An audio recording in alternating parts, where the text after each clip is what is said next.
हातिम ताई की तिलिस्माती और माफूकुल फितरी दास्तान अरबो अजम में इस्लाम की आमद से पहले से मशहूर थी। हातिम कोई अफसानवी कहानी का किरदार नहीं बल्कि हकीकी तारीख़ी शख्सियत है जो 6ठी सदी ईस्वी में यमन के तय कबीले का बादशाह था। हातिम का पूरा नाम हातिम बिन अब्दुल्ला बिन साद इब्न अख़ज़म अत-ताई था। हातिम की मां नहायत ही दौलतमंद और सखी खातून थी। उसके वफ़ात के बाद हातिम के भाइयों ने इसका माल रोक लिया और हातिम पर बेशुमार जुल्म ढाए। इसे कई दिन तक भूखा रखा। हातिम को सखावत विरासत में मिली थी। जवान होकर वो नहायत ही सखी शख्स साबित हुआ।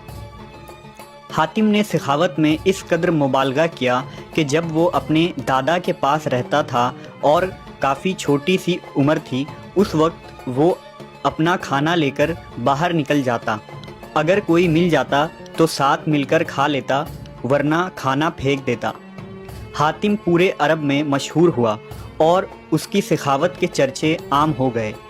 कुछ लोगों ने हातिम की सखावत के बहुत से किस्से गढ़ लिए, लेकिन इसके बावजूद हातिम की सच्ची हिकायत उसकी सखी शख्सियत की दलील है। अरब में जबल सिमरा की चोटी पर वाक़े एक मकाम था जहां हातिम रात के वक्त आग जलाया करता था ताकि इलाके से गुज़रने वालों को रास्ते की रहनुमाई हासिल हो सके। उस मुकाम को आज हातिम ताई का आतिशदान कहते हैं। ये इलाका आज भी आसार कदीमा की हैसियत रखता है। इब्न अराबी के मुताबिक हातिम हर मैदान में कामयाब था, ख्वाह वो जंग हो, मुकाबला हो, खेल हो या सखावत हो।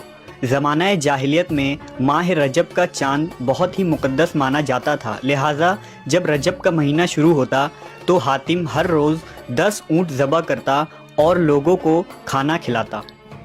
यूँ तो हातिम के सखावत और फर्राख दिली के किस्से बहुत सारे हैं, लेकिन चंद एक नहायत ही मशहूर है जो अरबो अजम में आम तौर पर लोगों के ज़द्द ज़बान है।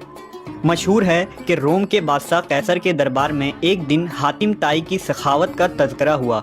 एक शख्स ने बताया कि हातिम के पास उम्दा नस्ल के घोड़े हैं जो नहायत ही खूबसूरत हैं। हातिम की तारीफ़ सुनकर बादशाह ने कहा, जब तक किसी आदमी को आजमाया न जाए उस वक्त तक उसके बारे में कोई राय कायम करना अक़ल के ख़िलाफ़ है।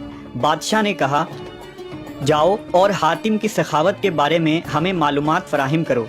इससे कोई ऐसी चीज़ तलब करो जो इसकी नज़र में सबसे ज़्यादा कीमती है। दरबारी ने कहा कि हातिम के लिए सबसे ज़्यादा अजीज़ और कीमती उसका तेज़ रफ्तार घोड़ा है। लिहाजा बादशाह ने यह हुक्म दिया कि हातिम से उसका घोड़ा मांगो और मेरे पास लेकर आओ। लिहाजा वज़ीर बादशाह के दरबार मंजिलें तय करते हुए रात के वक्त हातिम ताई के घर पहुँचे। जब वो वहाँ पहुँचे तो मौसलाधार बारिश हो रही थी। वो हातिम के यहाँ मेहमान ठहरे। ऐसे ख़राब मौसम में घर से निकलना नहायत ही मुश्किल था। लिहाजा मेहमानों के खाने का इंतज़ाम करने के लिए हातिम ने अपने घोड़े को ही ज़बह कर दिया और दस्तरखान पर लजीज भुना हुआ गोश्त पेश किया। सुबह के वक्त जब बारिश थमी तो उन वज़ीरों ने कहा कि हमारे बादशाह के सामने आपके घोड़े की बहुत तारीफ़ की गई है। बादशाह चाहता है कि आप अपना घोड़ा बादशाह की खिदमत में बतौर नजराना पेश कर दें। वज़ीर की बात सुनकर हातिम नहायत ही अफसोस के साथ कहने लगा कि वो घोड़ा तो मैंने आपको रात में खिला दिए। वज़ीर ने कहा, हमारे बादशाह के सामने आपके घोड़े की बहुत तारीफ़ की गई थी। अब ये बात अगर बादशाह सुनेगा तो वो आपके सखावत का भी कायल हो जाएगा। सन 578 ईस्वी में हातिम की वफ़ात हुई। हातिम के वफ़ात के बाद उसका बेटा अदी तय कबीले का हाकिम बना। वो 9 हिजरी में मुसलमान हुए। उनके इस्लाम लाने का वाक़या बहुत ही मशहूर है। वो अपने कौम के सरदार थे। कौम पैदावार और माल व गनीमत का चौथाई हिस्सा उनके नज़र किया करती थी। उन्हें मुसलमानों से सख्त दुश्मनी थी। वो ईसाई थे और इस्लाम को ईसाइयत का रकीब समझते थे और सरदार होने की वजह से नबी सल्लल्लाहु अलैहि वसल्लम का इक़्तिदार उनकी आंखों में खटकता था। उनकी साजिश سے یمن کے قبیلے طے نے بغاوت کی۔ حضرت علی ان دنوں یمن کے گورنر تھے۔ انہوں نے بغاوت کو ختم کیا اور بغاوت کے لیڈروں کو گرفتار کر کے مدینہ بھیج دیا۔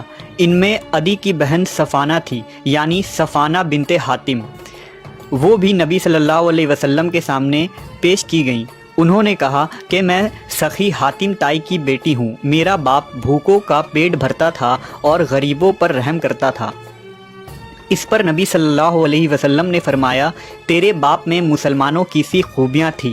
اگر تیرا باپ مسلمان ہوتا تو یقیناً ہم اس پر رحم کا معاملہ ہی فرماتے۔ اس لڑکی کو رہا کر دو، کیونکہ اس کا باپ اعلیٰ اخلاق کا مالک تھا اور اللہ اعلیٰ اخلاق کو پسند فرماتا ہے۔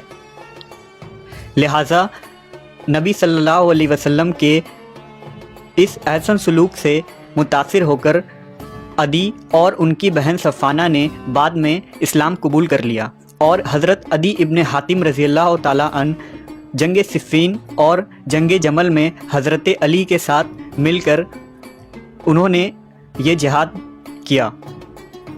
حیدر بخش حیدری کی آرائش محفل میں حاتم تائی کے 7 سوالوں کے قصے نے حاتم کی شخصیت کو ایک طلسماتی شخصیت بنا دیا ہے، جبکہ روایتی کہانیوں میں حاتم کی سخاوت کے افسانے بہت ہی مشہور ہوئے۔